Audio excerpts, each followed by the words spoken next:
Assalamualaikum warahmatullahi wabarakatuh. Bagaimana kabarnya anak-anak? Semoga semua masih sehat dan tetap di rumah saja ya. Nah, kali ini kita akan belajar tentang PPKN nih. Nah, kita akan belajar tentang apa sih itu yang namanya sebuah kebersamaan dalam keluarga ya. Kita akan awali pembelajaran ini dengan mengenal keluarga Siti. Ya, permainan kasti sudah selesai. Teman-teman Siti pulang ke rumah masing-masing. Hari sudah malam. Siti dan Ali belajar bersama. Siti berkumpul bersama keluarga. Siti sering membantu ibu di rumah.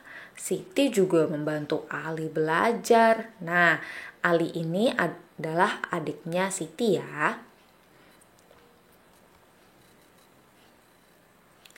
Siti tinggal bersama ayah, ibu, dan Ali.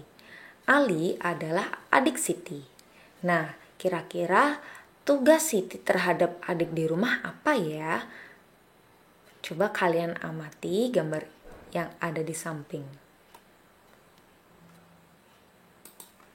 Ya, tugas Siti terhadap adik di rumah adalah membantu adik mengerjakan tugas sekolah. Sedangkan tugas Siti terhadap orang tua di rumah adalah patuh terhadap orang tua, kemudian membantu ibu memasak. Nah, tidak hanya Siti saja yang patuh terhadap orang tua, tetapi Ali juga harus patuh terhadap orang tuanya ya. Nah, kira-kira bagaimana sih sikapmu terhadap anggota keluarga yang berlainan jenis? Ya, kalian harus tetap saling menghormati, kemudian tetap rukun, seperti itu ya. Sekarang coba kita amati beberapa kegiatan yang ada di rumah Siti. Siti adalah anak yang rajin. Setiap pagi Siti bangun sendiri tanpa harus dibangunkan oleh mamahnya. Siti langsung merapikan tempat tidur. Siti, Ali, ayah dan ibu kemudian berkumpul untuk melaksanakan ibadah sholat subuh. Wah, ternyata keluarga Siti kompak ya dalam beribadah. Mereka selalu berjamaah dalam beribadah. Ibu memasak sayur untuk sarapan. Siti membantu ibu menyiapkan sarapan. Ayah mencuci sepeda motor dan Ali membantu ayah. Wah, ternyata selain beribadah bersama, ternyata mereka juga saling membantu ya. Tak masih ingat kan? Sebuah kegiatan yang dilakukan bersama-sama itu akan terasa ringan dan cepat selesai. Lanjut. Nah, sekarang kita memasangkan masing-masing dari anggota keluarga Siti dengan kesibukannya masing-masing. Ya. Yang pertama, Siti tugasnya mencuci sayuran. Ibu menyiapkan sarapan, ayah mencuci sepeda motor, dan Ali mengelap sepeda motor. Nah, sekarang kita bikin kalimat yuk dari aktivitas yang ada di rumahnya Siti. Kita mulai dari Siti terlebih dahulu. Nah, kalimatnya Siti membantu mencuci sayuran. Sedangkan gambar yang kedua, ibu menyiapkan sarapan. Gambar yang ketiga, ayah mencuci sepeda motor. Gambar yang keempat, adik membantu ayah mengelap sepeda motor. Berikutnya, kalian bisa menceritakan tugas yang ada di saat kalian berada di rumah terhadap anggota keluarga yang sesuai dengan penerapan sila kedua. Siti membantu ibu berbelanja. Setiap hari, Minggu pagi, Siti dan ibu berbelanja. Ibu berbelanja sayuran dan buah. Ibu membeli bayam, wortel, tempe, dan buah mangga. Siti membantu ibu membawa belanjaan. Setiap belanjaan harganya berbeda. Nah, setelah tiba di rumah, ibu menyiapkan sarapan. Ibu juga membuat jus mangga untuk anak-anak. Dan untuk orang dewasa, mangga dikupas dan dipotong kecil. Ingat ya, mangga kupas dan dipotong kecil untuk orang dewasa dan jus mangga untuk anak kecil. Sekarang mari kita beri tanda centang pada tabel yang sesuai. Ayah adalah orang dewasa, maka ayah memakan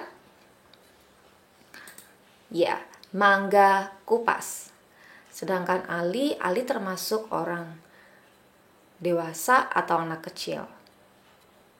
Ya, termasuk anak kecil. Jadi Ali jus mangga. Sekarang lanjut ibu. Ibu adalah orang dewasa, maka ibu dicentang pada kolom mangga kupas. Sedangkan Siti termasuk anak kecil, jadi Siti kita centang pada kolom jus mangga. Lanjut. Nah, bagaimana sih contoh perilaku yang baik terhadap orang tua dan adik ketika makan bersama? Yang pertama, kita harus membantu ibu mempersiapkan makanan. Yang kedua, tidak boleh berebut makanan dengan adik, ya. Kita harus berbagi. Yang ketiga, selesai makan bantu membersihkan sisa makanan atau mencuci piring, ya. Itu akan membuat sebuah pekerjaan menjadi cepat dan ringan. Lanjut, sebutkan sikapmu terhadap orang tua dan saudara di rumah yang mencerminkan pengamalan sila kedua Pancasila. Yang pertama adalah membantu ibu mencuci piring, kemudian merapikan tempat tidur sendiri, dan membuang sampah pada tempatnya. Pasti kalian sangat mudah untuk mempraktekkan ketiga hal ini di rumah kan? Jika kalian sudah mempraktekannya, maka pertahankan ya. Selanjutnya, Ali, Adi, Bayu, dan Kakak bermain kucing-kucingan. Mereka semua laki-laki. Sedangkan Siti, Ayu, Echa, dan Wati bermain bola bekel. Mereka semua perempuan. Nah, sekarang coba kalian masukkan nama anak laki-laki di kolom laki-laki dan anak perempuan di kolom perempuan. Di kolom laki-laki ada Ali, Adi, Bayu, dan Kakak. Sedangkan di kolom perempuan ada Siti, Ayu, Echa, dan Wati. Lanjut. Sekarang coba sebutkan sikapmu terhadap teman atau saudara yang berlainan jenis kelamin. Apakah sikap tersebut sesuai dengan nilai sila kedua Pancasila? Nah, seperti ini. Bermain sepak bola bersama teman dengan kompak merupakan pencerminan sila kedua. Dan tidak berebut mainan dengan saudara juga termasuk merupakan pencerminan sila kedua. Ya, jadi intinya adalah ada dua kata, yaitu dalam menjalin hubungan, ya, ketika kalian punya teman atau kalian punya saudara yang berlainan jenis, kalian harus tetap rukun, kompak, mau berbagi mainan, tidak berebut, dan selalu berbuat baik, ya. Jangan mudah marah juga, oke? Nah, cukup sekian pembelajaran kali ini. Semoga bermanfaat dan kalian bisa menerapkan hal-hal positif yang sudah kita pelajari hari ini ya. Oke, sampai jumpa di lain waktu dan wassalamualaikum warahmatullahi wabarakatuh.